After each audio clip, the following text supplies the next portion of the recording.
Bapak, Ibu, dan Saudara semua. Senang bertemu dengan Anda kembali dan mudah-mudahan Anda dalam keadaan baik pada hari ini. Saudara, jika Anda tidak keberatan, langsung aja kita akan membahas topik pembicaraan kita pada hari ini, yaitu tentang identity theft, seperti yang Anda lihat di video tadi, saudara, yaitu tentang pencuri identitas. Saudara, tahukah Anda bahwa pencurian identitas ini adalah kejahatan yang sangat umum, baik di negara ini maupun di negara lainnya di dunia, saudara. Pencurian identitas adalah kejahatan yang begitu umum. Saya teringat pada waktu sekitar tahun 2013, setelah 10 tahun saya tidak pulang ke Indonesia, akhirnya saya pulang untuk menghadiri pernikahan adik saya yang paling kecil, saudara. Dan pada waktu itu mama saya menyuruh saya untuk membuat KTP, untuk memperbaharui KTP saya yang sudah lama tidak diperbaharui, saudara. Dan dengan lugunya, setelah saya mendapatkan KTP tersebut, saya foto bulak-balik, saudara, saya post di Facebook. Dan tidak lama kemudian kakak saya yang paling besar SMS saya dan berkata bahwa lebih baik kamu hapus foto KTP kamu karena identitas kamu bisa digunakan oleh orang lain untuk hal-hal yang tidak benar, saudara. Dia berkata seperti itu. Nah, saudara, kalau saya katakan kepada Anda sebuah statistik, mungkin ini akan sedikit menakutkan. Di negara ini, pencurian identitas atau identity theft terjadi setiap 2 detik. Bahkan tahun lalu, tahun 2015, lebih dari 13 juta orang menjadi korban dari identity theft atau pencurian identitas ini. Yang mereka mengalami kerugian total saudara di sekitar 15 billion dollars atau sekitar 15 miliar dolar. Saya nggak tahu apakah Anda mempunyai pengalaman dengan identity theft atau pencurian identitas. Sekitar 12 tahun yang lalu, waktu juga saya masih kuliah, saudara, sekitar setiap 2 tahun or so, liburan summer, musim panas, saudara, kadang-kadang saya mengunjungi keluarga saya yang ada di Indonesia waktu saya kuliah di sini. Saya kembali ke Indonesia dan menghabiskan musim panas di sana, summer, untuk berlibur dan mengunjungi keluarga saya. Saya teringat sekitar sekali lagi 12 tahun yang lalu, terkadang ketika saya pulang, kalau lagi nongkrong sama teman-teman, lagi hangout sama teman-teman, makan dan sebagainya, terkadang saya suka menggunakan kartu kredit yang berasal dari sini, saudara, yaitu kartu debit saya yang berasal dari bank sini, yang tabungan saya ada di sini, tetapi saya gunakan di Indonesia. Nah, pada waktu itu musim panas sudah habis, summer sudah berakhir, saya kembali ke sini melanjutkan sekolah saya, dan setelah saya kembali ke sini dalam beberapa minggu kemudian, suatu hari saya ke internet, saya login ke online banking saya, saudara, saya kaget. Karena ketika saya melihat saldonya, balance-nya, itu minus 1.200 dolar. Minus 1.200 dolar. Saya kaget. Saya bukan kaget minusnya, saudara, karena minus sudah terjadi beberapa kali.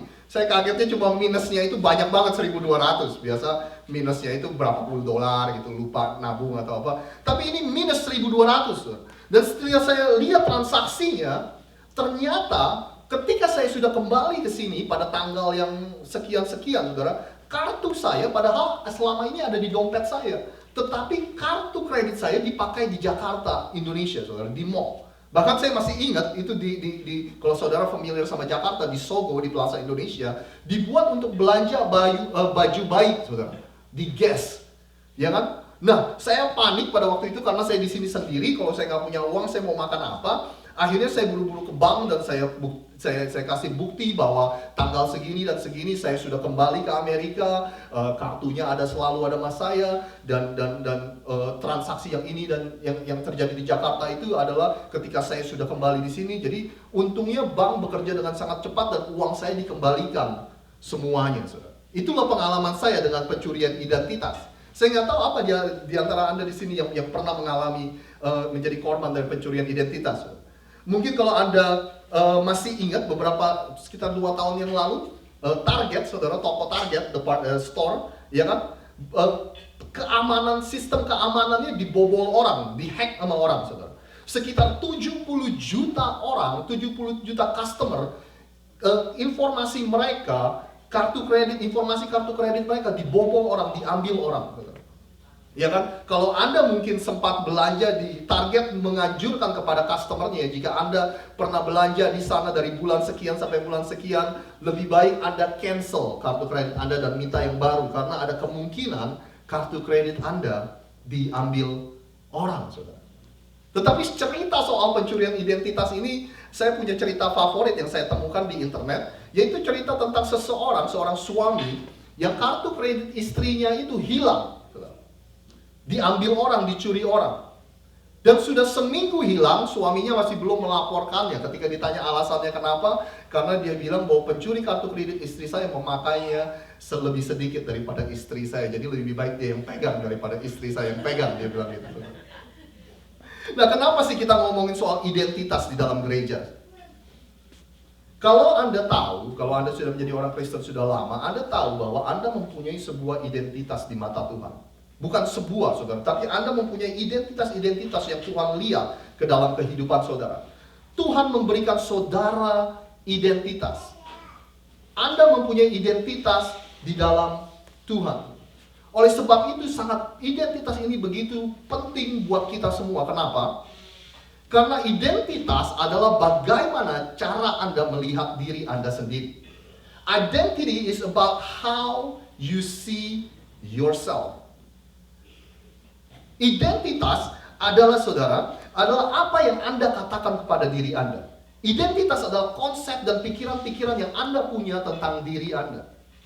Anda mempunyai banyak sekali pikiran di dalam pikiran Anda, ya kan? Apa yang Anda pikirkan tentang diri Anda, itu adalah identitas. Jika Anda mempunyai gambaran yang benar tentang siapa Anda, maka Anda akan membuat keputusan yang benar.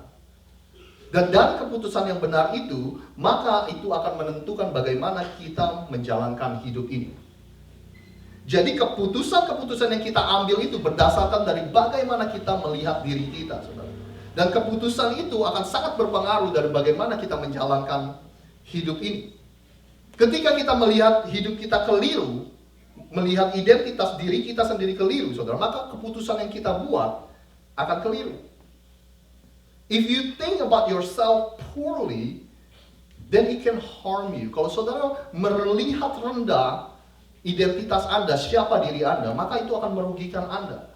Jika Anda melihat identitas Anda terlalu tinggi, maka itu juga akan merugikan orang lain dan juga merugikan Anda sendiri. Nah, saya nggak tahu apakah Anda tahu nggak, ternyata kata identity ini atau identitas ini akhir-akhir ini di kebudayaan kita lagi sangat booming, saudara. Lagi sangat populer. Bahkan menurut dictionary.com tahun 2015 kemarin, identity atau identitas it's the word of the year. Artinya kata yang paling populer selama tahun kemarin, identitas. Kira-kira kenapa ya, saudara? Kira-kira kenapa ya identitas ini akhir-akhir ini lagi populer, lagi banyak dibicarakan? Atau mungkin karena kejadian-kejadian yang banyak terjadi di sekeliling kita, di kebudayaan kita akhir-akhir ini, saudara. Oleh sebab itu identitas itu begitu banyak dibicarakan. Anda pernah mendengar cerita baru-baru ini? Ya tidak terlalu baru, tapi cerita mengenai seseorang wanita yang bernama Rachel Dolezal. Saudara pernah mendengar? Rachel Dolezal, saudara. Rachel Dolezal yang rambutnya keriting itu, saudara. Dia lahir dari kedua orang tua yang berkulit putih. Tetapi dia berkata kepada orang banyak, kepada umum semua bahwa dia bukanlah seorang kulit putih, tetapi dia adalah seorang kulit hitam. So she identify herself, dia memperkenalkan dirinya sebagai orang berkulit hitam.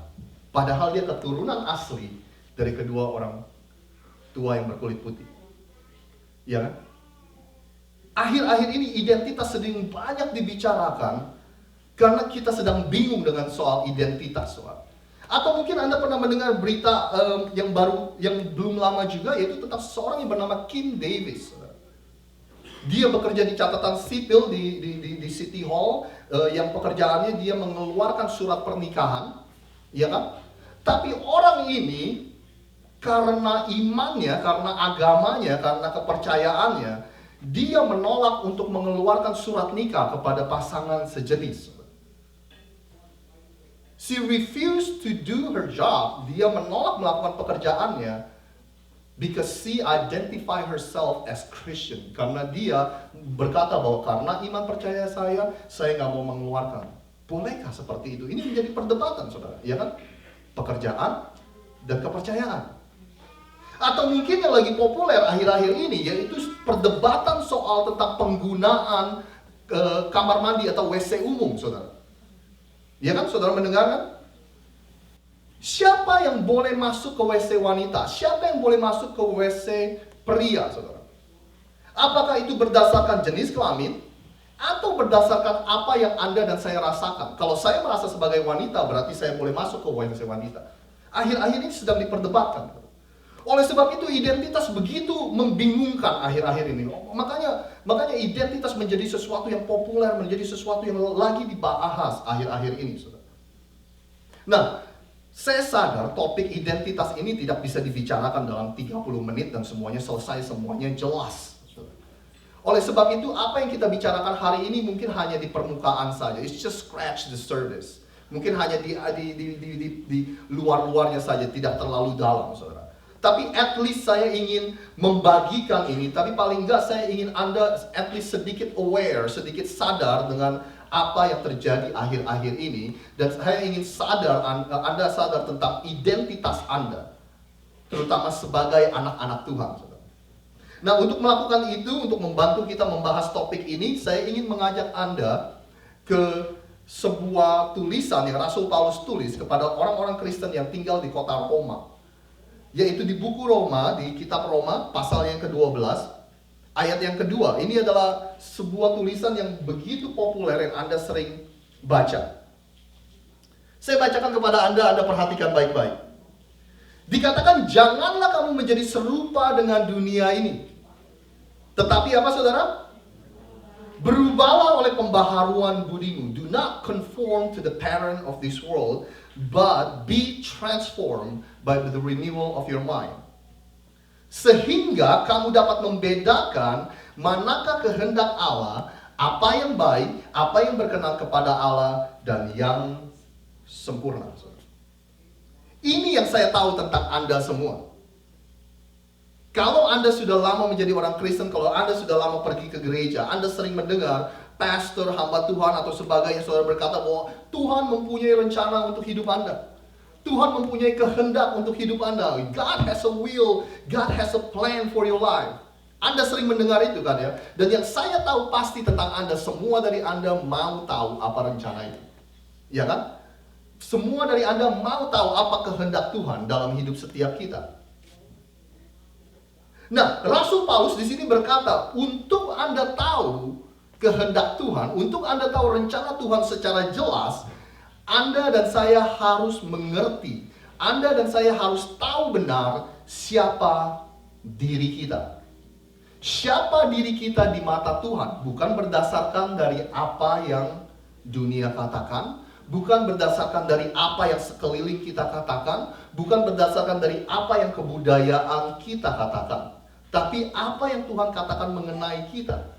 Kalau kita kenal benar dengan siapa identitas kita di mata Tuhan, maka kita bisa dengan jelas mengetahui kehendak Tuhan dan rencana Tuhan dalam kehidupan kita. Saya kasih statement seperti ini, saudara. Kita tidak bisa menjadi seperti apa yang Tuhan kehendaki jika kita tidak mempunyai pengenalan yang benar akan diri kita. You cannot be what God made you. You cannot be what you meant to be if you do not know who you are.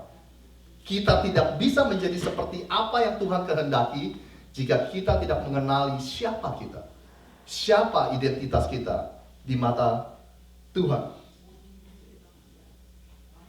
Jadi sangat penting, saudara, bagi kita, setiap kita untuk tahu siapa kita di mata Tuhan. Nah, saya akan beritahu kepada Anda siapa Anda di mata Tuhan. Tapi nanti di akhir dari khotbah ini, saudara. Tapi sebelum itu saya ingin berkata kepada Anda, izinkan saya men-sharingkan dua hal saja. Dua hal yang harus Anda waspadai, karena kedua hal ini mempunyai potensi untuk mencuri identitas Anda. Saudara harus mewaspadai kedua hal ini, karena kedua hal ini mempunyai potensi kalau Anda tidak berhati-hati, kedua hal ini akan merusak identitas Anda. Kedua hal ini akan membentuk identitas Anda dengan cara yang salah, saudara. Yang pertama yang saudara dan saya harus waspadai, Jangan biarkan ini membentuk identitas Anda, yaitu apa yang dikatakan orang lain. Perkataan orang lain yang ditujukan kepada Anda dan untuk Anda, itulah yang Anda harus waspadai. Rasul Paulus berkata, janganlah kamu menjadi serupa dengan dunia ini, tetapi berubahlah oleh pembaharuan budimu.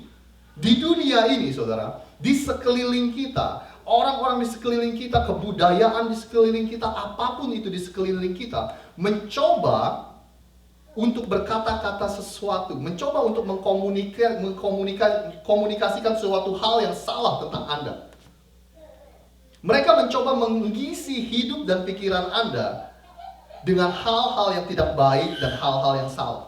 Oleh sebab itu, Rasul Paulus berkata, janganlah kamu menjadi serupa, janganlah berpikir seperti dunia ini berpikir. Janganlah mengiyakan apa yang dunia ini katakan tentang Anda. Janganlah mengaminkan hal-hal negatif yang orang lain katakan tentang Anda. Saudara, ada sebuah statement yang berkata seperti ini. Critics is like a chewing gum. Kritik itu, saudara, kayak permen karet. Saudara boleh ambil, you can take it, you can chew it, but don't swallow it, just spit it out. Saudara boleh makan, saudara boleh kunyah, tapi jangan ditelan, saudara. Saudara harus buang. Itulah kritik, saudara. Dengan kata lain seperti ini, terkadang kritik itu baik untuk kita. Terkadang kritik itu bagus untuk kita supaya bertumbuh, menjadi lebih baik, kita supaya improve. Tapi jangan biarkan kritik itu merusak hidup kita. Jangan biarkan kritik itu mengisi pikiran Anda dan saya, saudara. Nah, tapi masalahnya statement ini, saudara, tentang kritik is like a chewing gum, kritik itu kayak permen karet, itu dibuat di tahun 60-an atau 70-an. Tapi di zaman sekarang dengan adanya internet dan sosial media, komunikasi itu sudah berganti, sudah berubah, benar gak, saudara? Dengan adanya sosial media, dengan adanya Facebook, Twitter, dan sebagainya, dengan adanya internet, that's a lot of chewing gum that we have to do. Itu sangat banyak permen karet yang harus kita makan. Saudara ngerti maksud saya? Artinya kritik itu bisa ada di mana-mana, saudara. Kalau Anda terus ladenin, itu akan menjadi, kita bisa gila sendiri. Iya kan? Saudara tahu 20 tahun lalu, 30 tahun lalu, kalau Anda dan saya ingin mengkritik seseorang, saudara harus menulis surat, saudara harus menaruh nama Anda, informasi Anda, lalu saudara harus masukkan amplop, taruh perangko, dan kirim ke redaksi atau ke publisher dari koran atau majalah tersebut, saudara. Iya kan? Itu kalau Anda mau mengkritik seseorang, saudara harus melakukan itu. Kita mikirin prosesnya aja udah malas untuk mengkritik seseorang, benar gak, saudara? Iya kan? Tapi di zaman sekarang, kalau kita punya website, kalau kita punya blog, kalau kita punya account Facebook, kalau kita punya account Twitter, saudara, dengan mudahnya kita mengkritik orang lain, benar gak, saudara? Dengan mudahnya orang lain mengkritik hidup kita. Padahal kita ketemu aja nggak pernah, padahal kita ketemu aja jarang, padahal kenal aja nggak, saudara. Tapi mereka bisa mengkritik hidup kita dengan adanya sosial media zaman sekarang. Seorang hamba Tuhan yang bernama Rick Warren yang berasal dari California, dia berkata seperti ini, saudara. Dengan adanya internet dan sosial media, semua yang Anda tulis, semua yang Anda post sekarang, itu instan, konstan, global, dan permanen, saudara. Artinya apa yang Anda tulis, apa yang Anda post, itu dengan instan, dengan cepat bisa ada di luar sana, available untuk semua orang melihatnya. Dan konstan, saudara, non-stop 24 jam dalam sehari. Orang bebas menulis apa saja, orang bebas mengkritik siapa saja, orang bebas berkata-kata yang jahat tentang siapa saja, saudara. Global, begitu Anda hit post, orang di seluruh dunia bisa melihat. Dan permanen, saudara. Begitu Anda post, it's gonna be somewhere out there.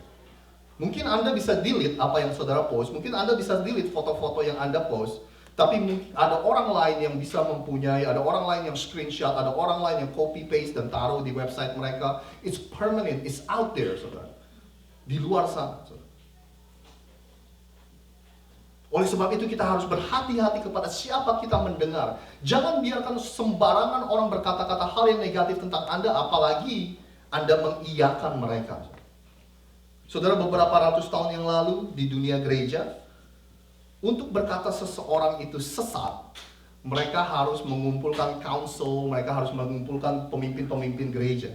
Dan mereka harus membahas apakah ajaran ini sesat, apakah orang ini sesat, apakah pendeta ini sesat, saudara. Kalau zaman sekarang, asal Anda punya Facebook, Anda bisa katain siapa aja sesat. Benar gak, saudara? Pendeta ini sesat, pendeta itu sesat. Cara komunikasi dunia kita sudah berubah. Berhati-hatilah kepada siapa Anda mendengarkan kata-kata tersebut, saudara. It's scary world. Nah, saya teringat beberapa tahun yang lalu, sekitar 2-3 tahun lalu ketika saya memulai pelayanan yang baru bersama dengan teman-teman. Sebenarnya saya agak ragu untuk menceritakan ini karena saya nggak mau membiasakan gereja kita itu gimana ya. Saya tahu, saudara, setiap jemaat itu biasanya care dan peduli dan sayang sama gembalanya, saudara. Jadi kalau misalnya saya menceritakan hal yang negatif yang orang lain lakukan kepada saya takutnya itu akan menimbulkan rasa kayak perpecahan atau peperangan di luar sana gitu. Jadi makanya saya jarang-jarang menceritakan ini.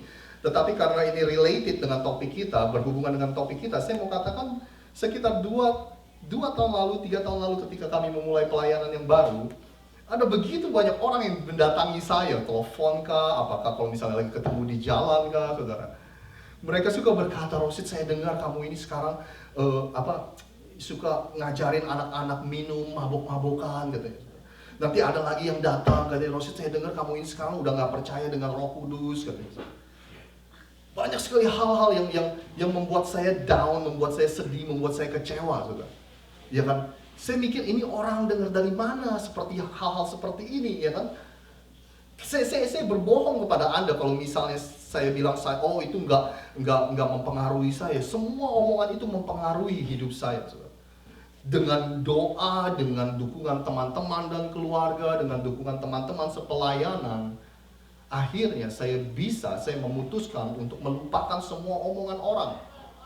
Untuk melupakan apa yang mereka katakan, karena apa yang mereka katakan tidak benar, saudara. Dan saya tidak akan membiarkan mereka membentuk identitas saya, berkata-kata yang tidak benar tentang diri saya, saudara.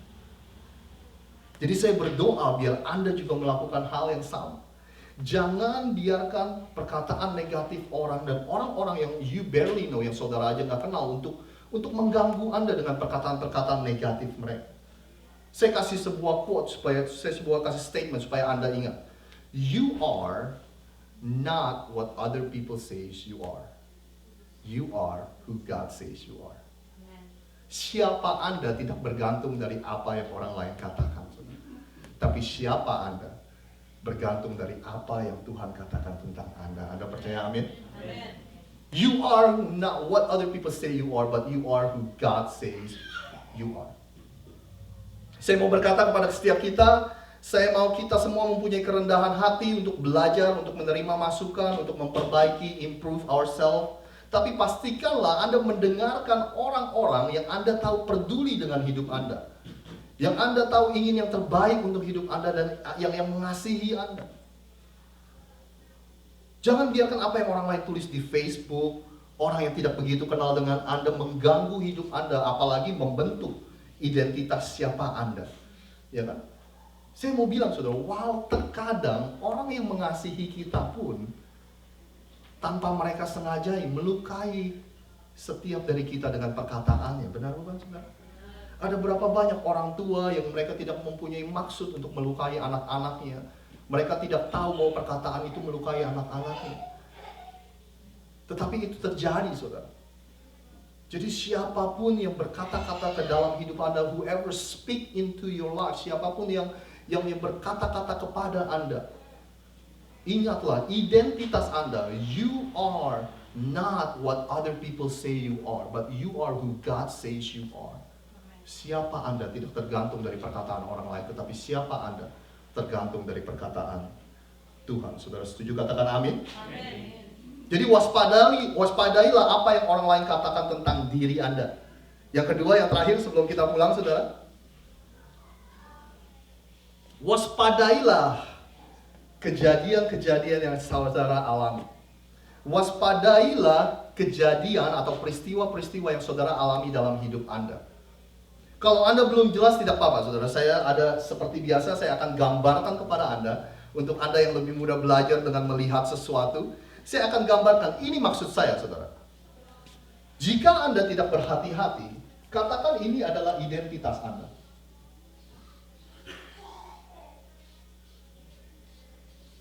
Ya kan? Katakan ini adalah identitas Anda. Saudara, apa yang biasanya membentuk identitas Anda? Yang membentuk identitas Anda seringkali ini dikarenakan apa yang terjadi dalam hidup setiap kita. Event, ya kan? Kejadian atau peristiwa-peristiwa yang ada di dalam hidup kita. Mungkin Anda sebentar lagi boleh membantu saya dengan berpartisipasi, tapi saya berikan contoh saya.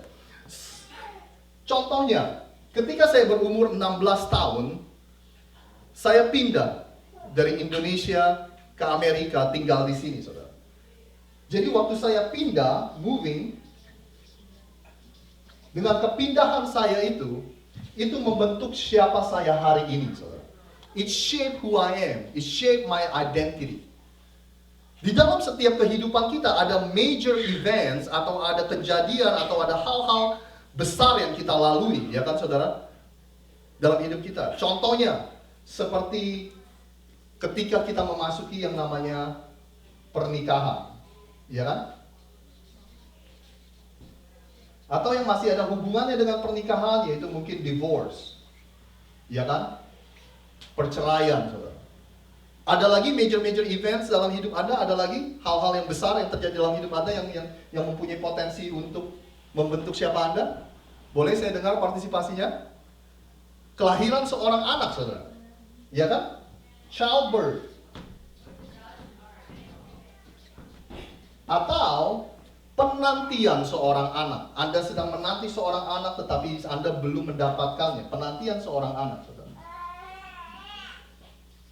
Ya kan? Ada lagi saudara? Saudara boleh bantu saya? Graduation, ya. Jadi nggak semuanya harus negatif, tapi positif juga bisa saudara. Graduation. Setelah graduation, pekerjaan baru, ya kan? Pekerjaan baru. Atau mungkin ada dari kita yang baru diberhentikan alias dipecat, saudara. Atau mungkin ada dari kita yang sedang mencari pekerjaan, sudah lama belum mendapatkan pekerjaan, unemployment. Ya kan? Apalagi saudara? Pernikahan, married, divorce, dapat pacar baru, ya kan? Pacar. Apa? Putus, ya. Itu juga bisa men-shape who we are, putus. Kematian, death in the family, kematian dari seseorang yang berarti bagi hidup kita bisa men-shape who we are, bisa membentuk siapa identitas kita, saudara. Ada lagi? Atau mungkin berlanjutnya usia kita, aging atau become older, ya kan? Aging atau become older, saudara. Nah, saudara, kalau kita tidak berhati-hati, perjalanan hidup kita, apa yang terjadi dalam hidup kita, bisa membentuk identitas kita. Kenapa? Karena di tengah sini, ada yang saya sebut dengan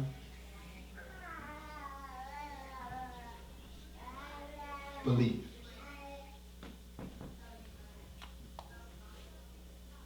Karena ini terjadi sama saya percaya inilah yang mendefinisikan siapa saya. Nanti saya berikan contoh yang banyak, saudara. Because this happened in my life, then this must be true about myself. Ini yang harus kita perhatikan baik-baik karena ini adalah hal yang paling sulit. Apa yang kita percayai, saudara? Saya mulai dengan hal yang sederhana. Pernah gak Anda melihat Facebook Anda, melihat Instagram Anda, tiba-tiba Anda lihat foto? Kok dia ada pesta sih? Ya kan? Kok dia lagi hangout sih sama teman-teman? Apa yang terlintas dalam pikiran Anda? Apa yang Anda mau percayai? Saya pikir saya temennya, kok saya nggak diundang? Benar gak? Saya pikir dia sama saya lumayan dekat. Kok saya nggak dikasih tahu ya dia ada pesta? Oh, saya pikir dia yang saya temenan, kok anaknya ulang tahun saya nggak diundang ya? Oh, saya pikir dia sama saya lumayan akrab, kok dia hangout, dia pergi malam mingguan, dia pergi di weekend, kok saya nggak dibilangin? Ini loh saudara, everything is depend on what we want to believe. Ya kan, yang di tengah sini saudara. Kalau Anda mencoba menjadi orang yang positif, mungkin Anda berpikir, iyalah mungkin dia lupa kali, mungkin dia pikir aku sibuk kali, mungkin dia pikir aku lagi nggak ada di rumah kali, makanya aku nggak diundang. Kalau kita negatif, kita mulai berpikir, wah jangan-jangan saya udah nggak berteman lagi sama dia. Jangan-jangan saya udah nggak dianggap teman lagi. Jangan-jangan kita sudah bukan teman lagi nih, makanya saya nggak diundang. Ya kan? Jadi it's depend on what we want to believe, saudara. Jadi setelah apa yang kita mau percayai, itu akan membentuk identitas kita. Oke, kalau begitu, mulai sekarang dia sama saya bukan temenan lagi. Mulai sekarang saya bukannya teman dia lagi. Mulai sekarang anak dia sama anak saya nggak akan berteman lagi. Itu akan menciptakan identitas kita, saudara. Ya kan? Bagaimana dengan hal-hal yang lebih serius? Bagaimana ketika Anda sudah lama menantikan yang namanya pekerjaan, saudara, unemployment? Anda sudah lama berusaha mencari pekerjaan, lalu pikiran-pikiran mulai terlintas dalam kehidupan, dalam pikiran Anda, dan akhirnya Anda mulai percaya dan menjadi identitas Anda bahwa, wah, I'm just useless, saya nggak berguna, saya nggak mempunyai skill yang saya bisa tawarkan kepada perusahaan-perusahaan. Saya memang orang yang kurang pintar. Itu akan menciptakan identitas Anda, saudara. Karena kepercayaan yang salah, saudara. Ya kan? Bagaimana ketika Anda gagal dalam pernikahan? Ketika Anda sampai sekarang masih single, misalnya, masih single. Sini, saudara. Ketika Anda baru putus, saudara. Banyak hal akan terlintas dalam pikiran Anda. Anda mulai berpikir-pikir, jangan-jangan memang saya orangnya kurang baik. Jangan-jangan memang tidak ada yang menarik dalam diri saya. Jangan-jangan memang saya tidak mempunyai kriteria sebagai suami yang baik, sebagai istri yang baik. Ketika ada hal-hal yang terjadi, kita mulai mempercayainya dan itu akan membentuk identitas kita, saudara. Bagaimana dengan kita yang menantikan seorang anak di dalam keluarga, saudara? Penantian seorang anak. Bagaimana dengan kita yang sedang mengalami sakit penyakit, saudara? Yang terlintas dalam pikiran kita, kita mulai berpikir bahwa, wah, Tuhan ini sedang mengutuk hidup saya. Tuhan ini sedang menghukum saya. Ya kan? Akhirnya terciptalah identitas kita sebagai orang yang tidak dikasihi Tuhan. Sebagai orang yang quote-unquote buangan, saudara. Sebab jangan-jangan Tuhan salah menciptakan, jangan-jangan saya produk gagal Tuhan. Ya kan? Bagaimana dengan orang yang sudah mulai lanjut usia yang berkata bahwa I'm done, saya sudah selesai. Saya tidak mempunyai apa-apa lagi untuk bisa ditawarkan kepada pelayanan. Tuhan sudah tidak bisa lagi memakai hidup saya, saudara. Maka terciptalah sebuah identitas yang berkata bahwa udah, hidup saya sudah berakhir. Oleh sebab itu Rasul Paulus berkata seperti ini, saudara. Janganlah kamu menjadi serupa dengan dunia ini, tetapi berubahlah oleh pembaharuan budimu. Karena dunia ini mau berkata kepada Anda, kalau ini terjadi kepada Anda nih, semua ini, maka identitas Anda berdasarkan apa yang terjadi kepada Anda. Anda bisa mengerti? Dunia mau mencoba berkata seperti itu, bahwa identitas Anda tergantung dari apa yang terjadi dalam kehidupan Anda. Tapi Rasul Paulus berkata bahwa kita harus memperbaharui, saudara. Be transformed by the renewal of our mind. Kita harus berubah dengan cara kita berpikir, dengan memperbaharui pikiran kita. Ya kan? Rasul Paulus berkata seperti ini, udah, jangan berpikir seperti cara dunia, seperti orang-orang di sekitar kita berpikir. Sebagai anak-anak Tuhan, kita harus berpikir dengan cara yang berbeda, saudara. Ya kan? Kalau kita sakit, kalau kita sakit, saudara, mungkin kita berpikir kita akan mengganti pikiran kita, saudara. Daripada kita berpikir bahwa Tuhan menghukum saya, Tuhan mengutuk saya, kita bisa berpikir bahwa akan ada cerita, akan ada kesaksian yang dahsyat yang Tuhan sedang siapkan dalam hidup saya. Dan suatu hari saya bisa menceritakan kehidupan saya melalui apa yang saya alami hari ini, melalui sakit penyakit yang saya punya hari ini. Ya kan? Kalau kita sudah tua, saudara, kalau kita sudah lanjut umur, kita tidak lagi berkata bahwa I'm done, saya sudah selesai, hidup saya sudah tidak bisa lagi dipakai Tuhan. Tetapi kita bisa mengganti pikiran kita dengan berkata, saya sebagai orang yang lebih tua, saya mempunyai lebih banyak wisdom, lebih punya banyak pengalaman, lebih punya banyak hikmat yang saya bisa tawarkan ke generasi yang berikutnya, saudara. Ya kan? Ketika Anda mempunyai masa lalu yang begitu gelap, Anda sudah tidak berkata lagi bahwa saya tidak layak untuk melayani Tuhan, tetapi Anda berpikir bahwa dengan menggunakan masa lalu saya yang gelap, Tuhan sudah menyediakan sebuah pelayanan sehingga saya bisa membantu orang-orang yang mengalami hal yang sama seperti yang saya alami di masa lalu, saudara. Bahkan jika ada di antara Anda yang sampai sekarang masih menantikan seorang anak, saudara, kita harus mengganti pikiran kita. Tidak lagi kita berpikir bahwa saya tidak disayang Tuhan, saya dikutuk oleh Tuhan dan sebagainya. Kita harus ganti dengan berpikir bahwa ternyata ada begitu banyak anak-anak yatim piatu di luar sana yang membutuhkan rumah, yang membutuhkan orang tua. Jangan-jangan Tuhan mau memakai hidup saya untuk mengadopsi anak-anak itu sehingga saya bisa merubah dunia mereka, sehingga saya bisa menjadi berkat atas anak-anak yang luar biasa tersebut, yang mempunyai masa depan yang begitu cerah, saudara. Perbaharuilah pikiran-pikiran Anda. Memperbaharui, replacing, renewing is all about replacing, saudara. Jadi pikiran-pikiran Anda yang salah, Anda harus perbaharui. Renewal juga berbicara soal what is the most true about you. Apa yang paling benar tentang diri Anda? Mungkin benar Anda mengalami hal-hal seperti ini. Mungkin benar Anda pernah gagal dalam pernikahan. Mungkin benar Anda kehilangan pekerjaan. Memang semuanya itu kenyataan, memang itu benar, saudara. Mungkin benar Anda mempunyai sakit penyakit. Mungkin benar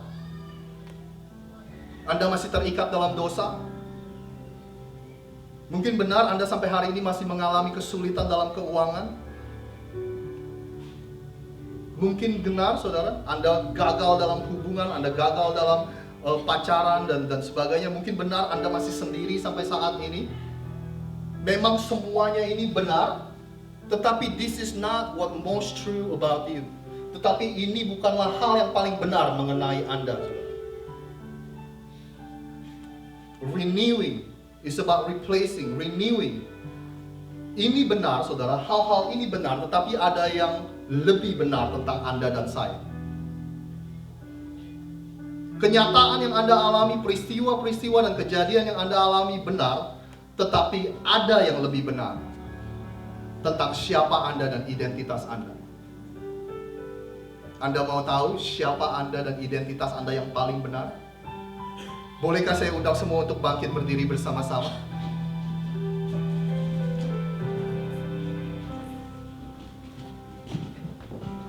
Mungkin Anda boleh dalam sikap berdoa sebelum kita menutup ibadah ini. Anda boleh pejamkan mata Anda, tetapi Anda dengarkan saya baik-baik. Inilah identitas Anda sebenarnya. Inilah siapa Anda sebenarnya. Semua yang Anda alami, semua kejadian dan peristiwa yang Anda alami memang benar terjadi dalam hidup Anda, tetapi itu bukan yang paling benar tentang Anda. Ada sesuatu lagi yang lebih benar tentang siapa Anda dan identitas Anda. Anda dengarkan baik-baik. Inilah siapa Anda yang sebenarnya. Anda diciptakan menurut gambaran Allah. Bapak dan Ibu dan saudara semua adalah milik Tuhan dan kepunyaannya Tuhan. Anda semua adalah orang-orang pilihannya Tuhan. You are forgiven. Anda semua telah diampuni. Anda semua aman di dalam Tuhan. Kehidupan saudara dan saya sudah ditebus oleh Tuhan.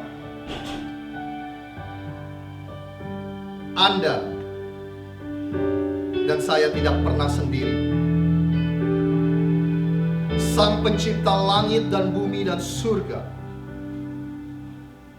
mengenali siapa nama Anda. So you are never ever alone. Anda dikasihi. Anda sudah dibebaskan. Anda dan saya tidak akan pernah bisa dipisahkan dari kasih Tuhan. Anda dan saya adalah anak-anak Tuhan, adalah milik Tuhan. Anda dan saya ada di dalam keluarga Tuhan. You are God's masterpiece. Engkau adalah ciptaan yang terbaik yang Allah pernah cipta.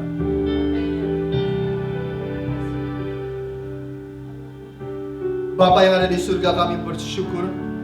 Hamba-Mu berdoa Tuhan, kami mengucap syukur bahwa identitas siapa diri kami di mata Engkau tidak pernah berubah-ubah. Kami mengucap syukur bahwa identitas kami di dalam Engkau tidak berdasarkan dari peristiwa atau kejadian-kejadian yang kami alami. Kami bersyukur Tuhan bahwa identitas kami di dalam Engkau tidak pernah berubah berdasarkan dari apa yang kami lakukan Tuhan. Kami mengucap syukur, identitas kami aman di dalam Engkau. Identitas kami Tuhan semua hanya tergantung dari apa yang Engkau telah lakukan di atas kayu salib 2000 tahun yang lalu. It is finished, it is done, semua sudah selesai. Identitas kami selamanya menjadi anak-anak Allah.